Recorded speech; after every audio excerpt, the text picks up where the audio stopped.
So for today's talk, we're going to be focusing on mindful eating for weight loss. And we're going to talk a little bit about what that is and actually how to incorporate that into your daily life and how that can help you in your weight loss efforts. As part of this talk, we're going to be doing the first half will be basically the talk, and then the second half we're going to be having a conscious eating experience, which is kind of the fun part where you get to take what I talked about and put it into practice and see how does this really work in real life. So we can learn about things, we can study things in books, etc., but it's not until you actually put it into practice that it becomes effective and beneficial for you. And in transitioning from the talking part to the conscious eating experience, we have Anne-Marie Sarjona. She's a local sound healing practitioner, and she's going to be doing a brief 5-minute sound bowl meditation, a guided meditation to help kind of transition from the talk into the experience. When you're doing mindful eating, it's a little bit more of a right brain experience versus left brain, and talking is a little bit more left brain. So we want to kind of help you center more into your body with the guided meditation so that the conscious eating experience will be a little bit deeper for you. So when we're talking about mindful eating, maybe this is a term that you've heard before. It's kind of becoming more and more of a buzzword, being mindful, not only in eating, but just different mindful practices. But before we get into talking about that, I kind of wanted to talk first about mindless eating, which is very common in our society, and it's on the rise.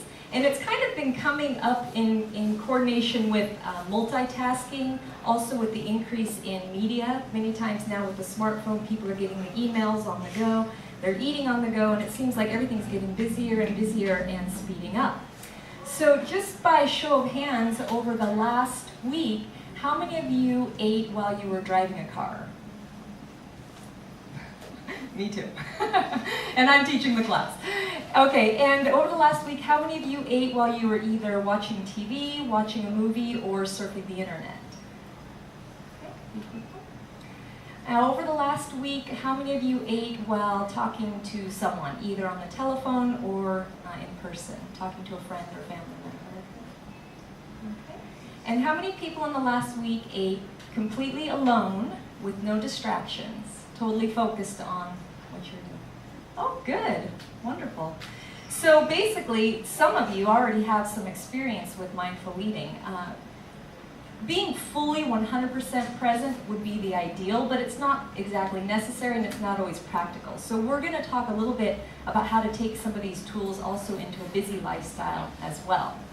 So mindless eating is a huge contributing factor to weight gain. And the reason is when you're really distracted and you're busy and you're multitasking, doing many things, even doing one thing, talking on the phone with a spouse or mother, and while you're eating, what happens is you basically fraction your consciousness, you fraction your attention. And it's already been shown by studies, mostly in the corporate world, but with doing multitasking, that it actually makes people less effective and less efficient, and ultimately makes people less conscious. People make more mistakes, and they are actually less intelligent when they're multitasking. So the same thing holds true when we're eating and we're distracted. We're not being conscious, we're not being mindful of what we're doing. And so in essence, what we're doing is not at the best that it could be. So some of the ways that this manifests is overeating. So if you're really busy and you're doing something else, you're not really present with your body and you're not really feeling what's going on inside. And so what happens is the next thing you know, you're stuffed. And this usually happens, or is very common, I should say, at social events, because you're really excited, you're into what's going on, and before you know it, you've eaten more than your body really wanted. And also, the quality of the foods that you eat. So if you're not paying attention to what you're eating on the run, and you're busy doing different things, you'll find that you're less mindful or less conscious of what types of foods you're eating. In fact, sometimes you'll find that you're eating foods you don't even really like, you don't even really enjoy, just because they're there and you're not paying attention. So I have a story of several years back. I was at a 4th of July outdoor bunco party, and I had never played bunco before, but they had a nice, beautiful deck overlooking a lake, and they had all of these tables set up. And they were teaching me how to play, and from what I remember, you basically sit at a table with a group of people, and there's several tables, and it's a game of speed. It's something that you're really having to hurry. And so whoever wins the table then moves to, I guess, the winner's table, or they move up. Apparently I wasn't very good at bunco because I stayed at the same table the whole night. And at every table they had snacks, which were mostly junk food, potato chips, peanut butter M&Ms, all these things on the tables. And I happened to be at the table with the bowl of M&Ms. I think they were actually peanut M&Ms. And so you know where the story is going. By the end of the night, I'm hurrying to play this game, which I don't really understand. And I'm socializing with family friends. And I'm just throwing these peanut M&Ms back like totally unconscious. And I even knew at that point, I had already been studying nutrition enough to know that I don't want the artificial colors, I don't want the white sugar, the hydrogenated oils, et cetera, et cetera. So had I been semi-conscious, I would have thought this is not really part of my healthy eating plan. But I wasn't paying attention. And there's also, when you're distracted, there's kind of a carelessness that comes into it. So needless to say, by the end of the night, I had a horrible stomach ache. Not only ruined my night, but I felt horrible the next day. I had what I call a food hangover. And that all was a result of mindless eating. That was a result of being totally distracted, not paying attention to what I'm doing. And so you can see that if this is a habitual way of being, not just at a party, but as your lifestyle, this is going to add up to weight gain over time. And it can happen really quick, especially if you have a very stressful lifestyle or you're doing a lot of social eating. So the biggest way that this mindless eating is affecting us is not just the quality or the quantity of food that we're eating, but actually the psychological aspect that's overlooked. So food, although we know food is for nutrition and it needs to sustain us physiologically, food is also very pleasurable, and that's an important part of eating. And unfortunately, many people who are trying to lose weight or who have done a lot of dieting have come to accept somewhere in their mind that it's not okay to enjoy food. Many times they're not enjoying food because they're eating diet foods that don't taste good or they're restricting what they're eating. And so there becomes this idea or this understanding that eating should not be pleasurable. Eating, I should just eat 10 calories and 3 sticks of carrots and I should be satisfied, but we're not. And that's why most diets don't work, is because it's not satisfying to eat diet foods. They don't taste good. They usually don't have very good flavor. And eventually you will go off of that diet and end up eating your favorite, tastiest thing that you enjoy, and probably too much of it. So the pleasure aspect of eating is huge, and this is really something that's key, and it's difficult sometimes to get dieters to sort of switch their mindset, but to really understand that the more you enjoy the foods that you're eating, paradoxically, the less that you will eat. Because eating is very psychologically satisfying. And if you're distracted when you're eating and you're walking down the street, talking on your cell phone, trying to figure out where you need to go and if you could cross the street, and you're eating a sandwich, you'll get to your destination full, but you will have never enjoyed that sandwich. So later in the evening, you may not be hungry, but you still want the pleasure of eating. And that's normal. And so as part of this experience, I want to encourage you, not only tonight, but in your life, to really enjoy your food and to select foods that you find to be very pleasurable. Because as I said, when you eat foods that are psychologically satisfying and you eat mindfully, you will eat less. And doing this over time will add up. They've done studies with mindful eating. A recent study they did with a group of women, and they divided the group into two subgroups. One group they had eat mindfully, and the other group they told them just to eat regular. And as far as I understand, they didn't control the quality of the food, whether it was health food or junk food or whatever, just eat mindfully. And what they found that the group of women that were eating mindfully, they tended to eat, on average, 300 fewer calories per day on the mindful eating program. So if you do the math, over a month, that adds up to 3.5 or 4 calories per month just by being mindful. Now, if those women had also started paying attention and trying to improve the quality of the food they're eating, that's going to accelerate that even more. So it's a very effective practice, and it's actually really simple, but it's not necessarily easy. And the reason is we're so conditioned to try to multitask. Some people think that eating is a waste of time. And so this can be an obstacle because if we're trying to hurry, if we're late, or if we're eating in a stressful situation, especially when people are eating in a corporate setting or a business lunch, this is very stressful. It's very difficult to pay attention to what you're doing. And this is adding up over time to making people less mindful, not only in eating, but in their life overall. So I'll say that it's a very simple practice, but it's not necessarily easy because we have to kind of overcome some conditioning. And really the first step is coming to a talk like this and having the awareness that this is something that has value. This is something that is important, not only for my physical health, but for my psychological health as well. Because the more mindfulness you bring into your meal times, you're going to benefit not only with eating less foods, eating better quality food, but you're going to have the psychological pleasure of eating, and you're also going to carry some of that mindfulness into other areas of your life, which will have a beneficial effect. So just in a nutshell, mindful eating, in essence, is being 100% present with the food that you're eating. Being fully connected, mind and body and spirit, with that experience.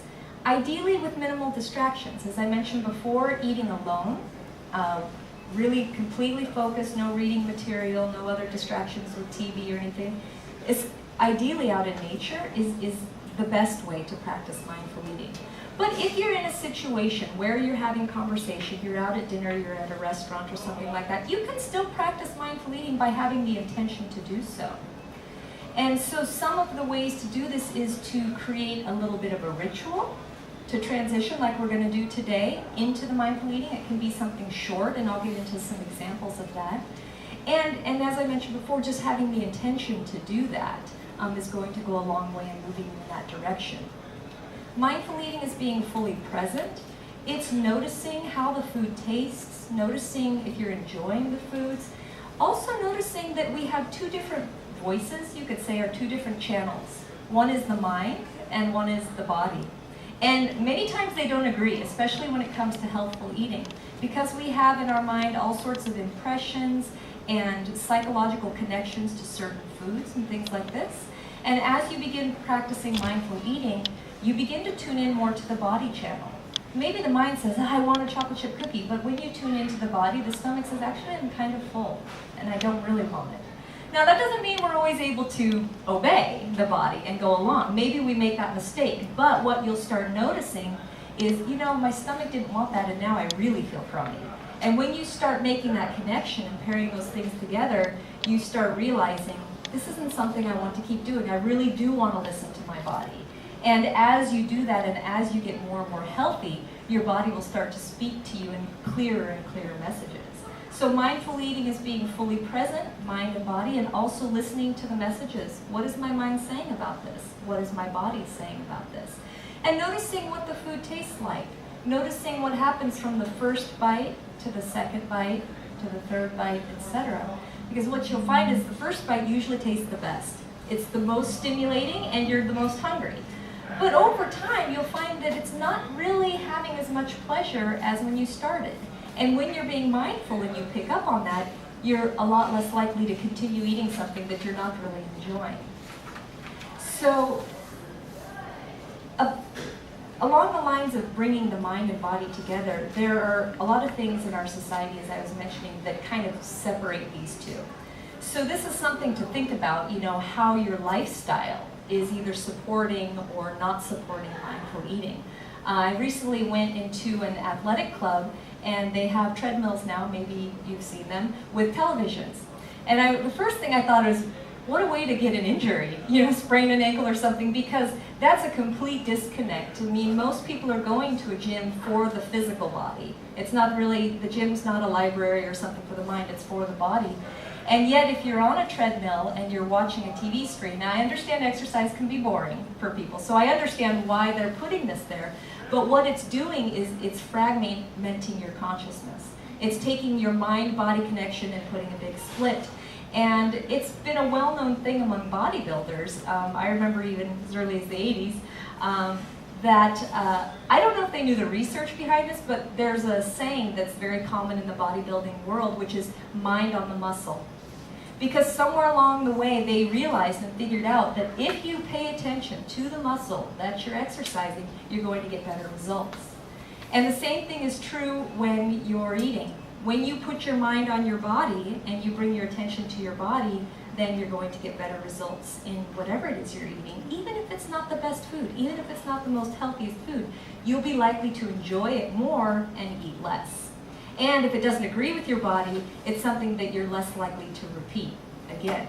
So as you're being mindful, you're going to be tuning into your body's signals. You're a lot less likely to overeat. You're going to feel your satisfaction and your fullness signals sooner, and you're going to make better food choices.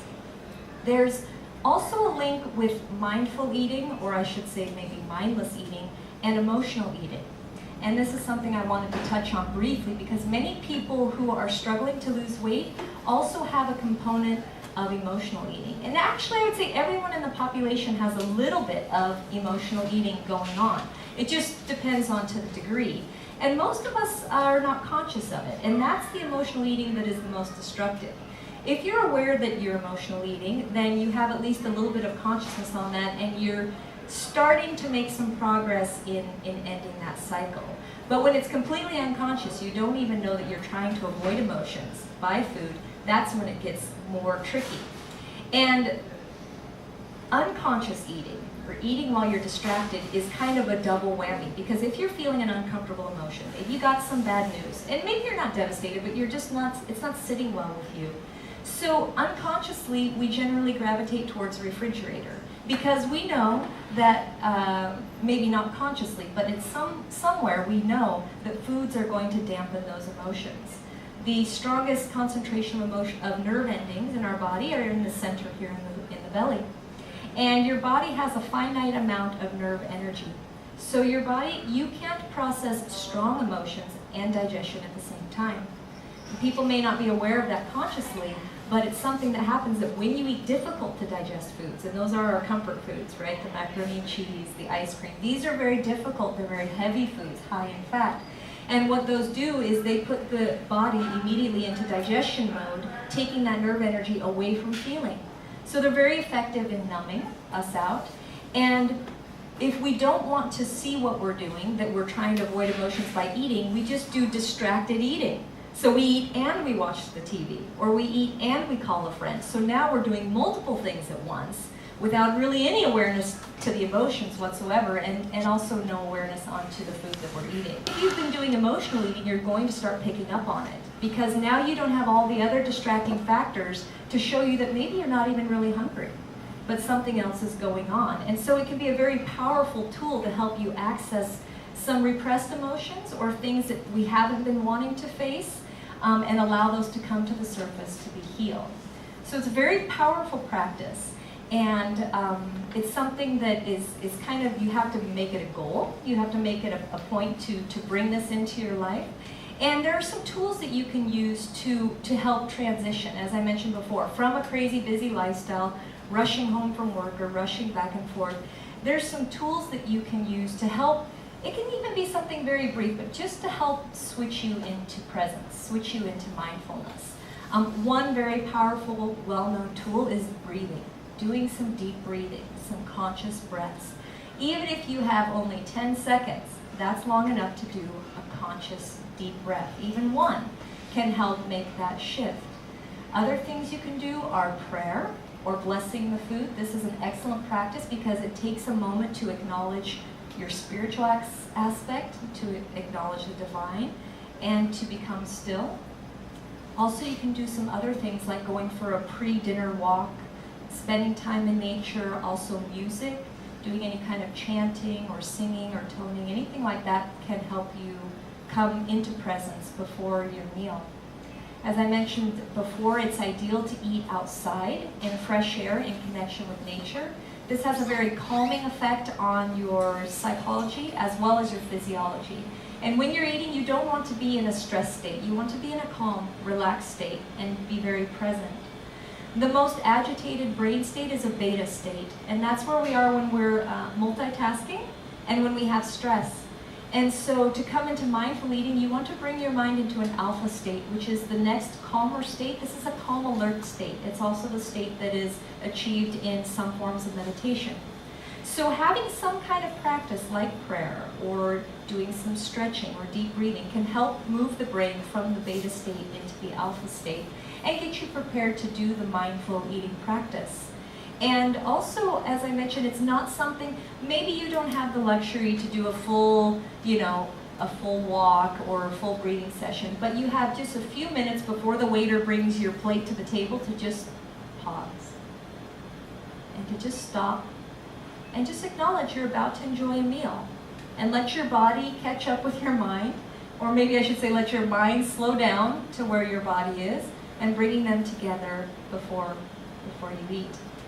There are some other practices that you can do in your life that can spill over into not only your eating, but the rest of your life as well. Practices that help cultivate mindfulness. Two very powerful ones are yoga and meditation. So I have a story about yoga. When I was in college, my sister and I both were athletes, and we did very vigorous, intense kind of exercise, running and lifting weights, and we thought yoga was kind of a joke, to be honest. It was just gaining popularity at that time, and we thought, well, it's not really exercise, it's just kind of stretching. And even in college, I had a friend who was a dancer, and she wanted me to do a yoga videotape with her, and I agreed. And we went into her dorm room, and I only got about 10 minutes into it, and I was utterly bored. Because at that point in time, I did not have a meditation practice, and I was very busy rushing off doing all these college things, and I thought, this is so boring. Maybe the tape wasn't the best either, but I was very bored. And echoing those sentiments, my sister, one day around the same time period, picked up a People magazine, and it was a celebrity touting the benefits of yoga, saying how much weight she was losing. And my sister said, this is ridiculous. I mean, how many calories can you burn in yoga? 300 calories, you know. And at that point in time, our only formula for weight loss was calories in, calories out. If you eat 1,200 calories, then you need to burn 1,200 calories. I now know weight loss is a much bigger picture than just calories in, calories out, because if you eat 1,000 calories of chocolate chip cookies or 1,000 calories of apple, your body is going to respond different to those different foods. But anyway, we were kind of laughing about this and sort of rolling our eyes that this was a bit ridiculous. Maybe she's exaggerating about losing all this weight. So fast forward 10 years, I was living in Southern California, and I got into yoga. And I got into it very deeply, and I enjoyed it immensely. And I was doing it maybe 3 times a week, so quite regularly. And what I found is all of a sudden I was losing weight. And I had some to lose at that point, and I wasn't really trying to change the way I was eating. I wasn't really trying to restrict certain foods, and I thought, what's going on? And then I put the pieces together is that in yoga, you are very much bringing your mind and body together. You're very much coming to a center point and a point of stillness. And that was spilling over into my life, not only in eating, but other areas. So after my yoga practice, I would come home and I would make dinner, and I was in a very calm, centered place. And I enjoyed my food, but I wasn't eating in this kind of rushed way. So I was eating less, and I think I was also eating better, because when you're more connected in your body, you do gravitate towards more and more healthy foods. So that's just one example of how yoga, and at the same time I also started meditation practice, which obviously was kind of bringing the two things together. But that's something that you can bring into your life, some kind of practice that also could also be art or music. Anything that helps bring more presence will also spill over into your eating. So I think now we're going to transition into the conscious eating experience.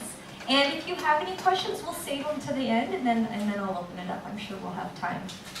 So Anna Reese, as I mentioned, is a local sound healing practitioner. She also teaches private yoga. And she's just going to do a 5-minute sound bowl meditation. If you want to just get comfortable in your chair, we're going to have you close your eyes, and she'll lead you through that process, and then we'll move into the conscious eating experience.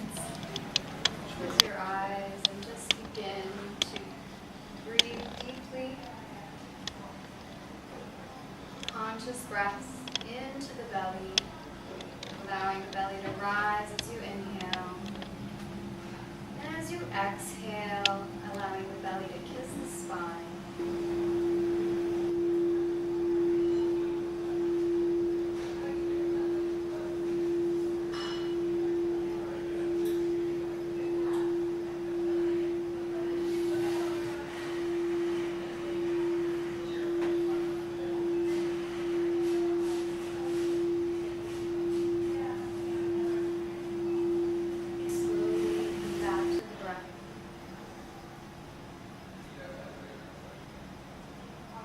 Sure you're back into the body, feeling your feet again pressing up against the floor.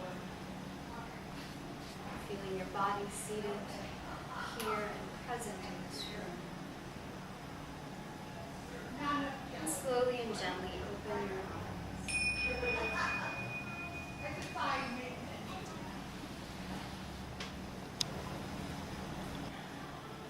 Another nice deep breath. Nice and full. Nice and gentle.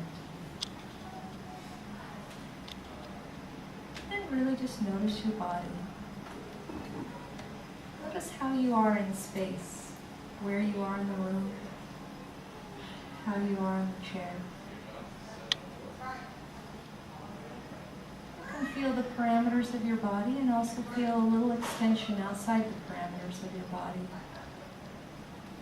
Being fully connected with your body and feeling how it is to be in this body and how it is to breathe. We're going to go ahead and start the conscious eating experience. I'm going to do two things with this experience. I thought it would be nice to give you a conscious eating experience, what it's like to eat mindfully. And because we advocate raw living foods in the diet, I also thought it would be nice to give you an experience of the different frequencies and energies, vibrations of raw foods versus cooked foods.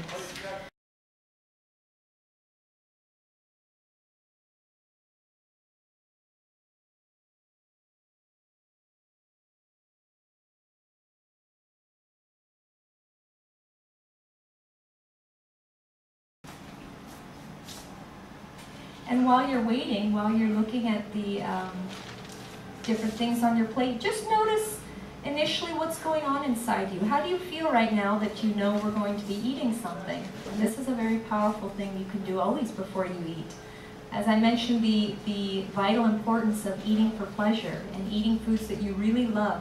And so as part of mindful eating, you want to tune in to, are you enjoying this? Maybe you're eating something to please somebody else's mind. Somebody served you something that they cook and you want to not hurt their feelings, but it's not really what your mind wants or what your body wants. So having this awareness doesn't mean that you won't go ahead and oblige and carry forward, but at least you have awareness of whether or not it's something you really want to be eating. Select your first food, paying it respect and attention, and then going ahead and enjoying it fully with every sense, with your sense of sight, smell, taste, touch.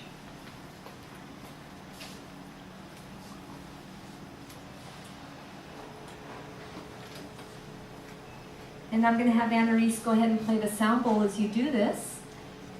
And as I mentioned, if it's comfortable for you, you can close your eyes to this experience. Of course, except for the part where you're enjoying the beauty of the food that you're eating. And we're just going to take maybe 5 or 10 minutes that you can just go through the things on your plate, one at a time, and notice the difference between the things. Which things that you like. Do you like something more soft and moist? Do you like something more crunchy? What is it that you're really enjoying? And acknowledge which part of you is enjoying that. Is your mind enjoying it? Thinking, well, this is really good for me. It's got vitamin C in it. Or is your body enjoying, wow, that's really sweet, and having some enjoyment in the taste?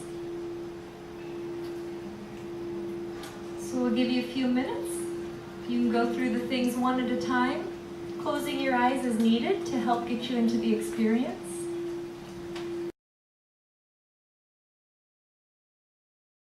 Good. Anybody else have anything they want to share? These were much, usually when I've had kindness, they're dry and don't have much to them. These are real, they have a whole bunch in them, rich. Yeah, so these are raw pine nuts. Many times people get roasted pine nuts. Oh, maybe that's the So problem. that makes a difference. When you roast it, it hardens the oils and it also dehydrates it. You lose a lot of flavor when you cook things. So in cooking, we think it smells wonderful, versus if I'm preparing a salad, you don't really smell it. But if I'm cooking something on the stove, oh, it smells so wonderful. Well, what you're smelling is the flavor coming out of the food. So this is why oftentimes when people, especially as their taste buds transition off of processed foods and they're eating a more simple diet, they'll start to gravitate toward more fresh and raw foods because they really have more flavor. And that's why, is the cooking. Anyone else? Okay.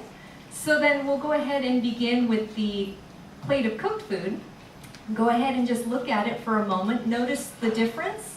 See if you can feel a subtle difference in vibration, in energy, with this plate of food versus the first plate of food. And also noticing the difference in colors, and textures, and definitely a difference in vitality. So as we all know, and we've heard over and over, we are what we eat. And the more vital foods that we eat, the more fresh and raw foods we eat, the more vitality we have as well. This is also something you may be able to pick up on your conscious eating. So as we did before, select a food item that is speaking to you the most, the one that's the most attractive to you. Spend a few minutes smelling it, noticing the color and the shape, the texture, and maintaining that connection to your body. Go ahead and enjoy your first chosen food.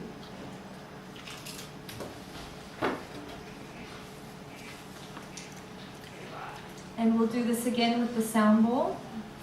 You can just pay attention to the different flavors, eating one food at a time, ideally not talking or thinking or being distracted, just focusing all your attention on what you're doing. If it helps you to close your eyes, you can do that.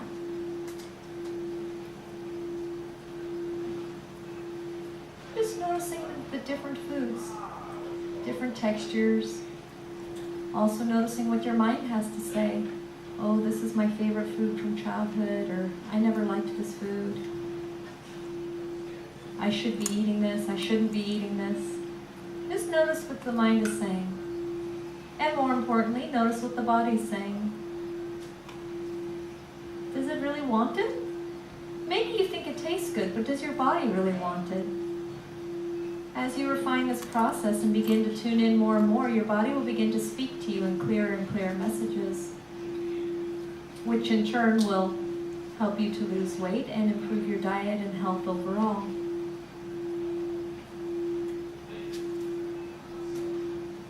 So we'll take a few minutes now, just trying each of the foods.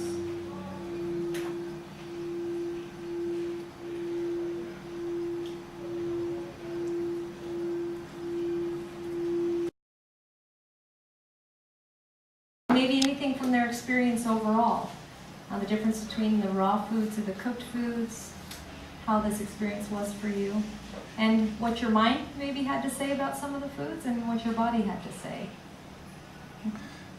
This last plate was almost overwhelming. Mm-hmm. Almost too much, too salty, too sweet, too spicy. Mm-hmm. I didn't really want to eat it. Mm-hmm. But It's like overstimulation with the Right. cooked foods, right? And this is true because when we cook the foods, we are also concentrating them many times because the water goes out of the food, and also many times we're putting the spices and different things into the food. So we've come to a point in society, really with the processed foods, that our palate is so used to being overstimulated that we find an orange to be boring. If you tell a kid who's eating peanut M&Ms, would you like an orange? They'll tell you no. And I would have told you no as well at the point in time when I was eating primarily white sugar for my sweets. And now I'm eating primarily fruit for my sweets. And as you mentioned, when I eat something like the M&M or something like that, it's too much. It's overwhelming. Thank you. Anyone else? So were you able to select the food that was the most attractive to you, or did you find it was more kind of a strategic? I did the cheese because that was I love cheese. Mhm. But this was a little bit spicy. Uh-huh. Then I went, oh no, it's going to wipe out all the other food flavors. Uh-huh. Uh-huh. But it did. Yeah, I like cheese. Yeah, good. That's something that can happen, that we eat strategically, Yeah. which I won't say is necessarily a bad thing, but just to notice that that's something that's from the mind, not really the body. So if, like, for example, we have something and we say, well, we're saving the dessert. Even though we want it the most, we're saving it because we know it'll spoil the rest of our meal. This is a mental way to approach eating. It's a strategic way. The interesting thing is if you're very hungry and you eat the dessert first, it will make you sick. More than it would make you if you had eaten food, solid food before it, because it's so sweet and it's so intense and it's very imbalanced in terms of its nutrients. It's very empty calories, very empty in the nutrient department. So this can be, for some people, a strategy who have a sweet tooth and eating a lot of sweets. When you eat your sweet first, you probably won't eat the full thing and you'll find it more difficult to eat. This also is connected with raw foods and cooked foods. So for example, if you eat a raw food meal for dinner, maybe a large salad with avocado, olive oil, tomatoes, bell peppers, mushrooms, etc., it will be more difficult to eat a piece of chocolate cake than if you had pizza for dinner. Because what the pizza does is it kind of helps to buffer the intensity, the intense sweetness of the white sugar of the chocolate cake. So the foods that you're eating throughout your day actually help to dictate what kind of dessert you have also. So there's a connection there. Anybody else want to share anything?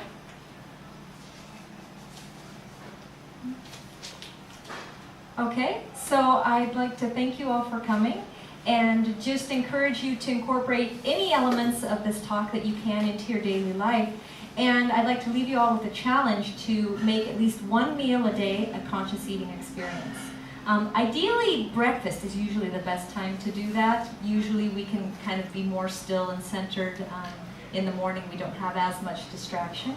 And another good thing about doing it at breakfast is you set the tone for the day, what you do first thing in the morning. So this also goes for when you first wake up and get out of bed. The first thing that you do, whether it's meditation or prayer or getting on your smartphone, that's also going to dictate the cadence for your day.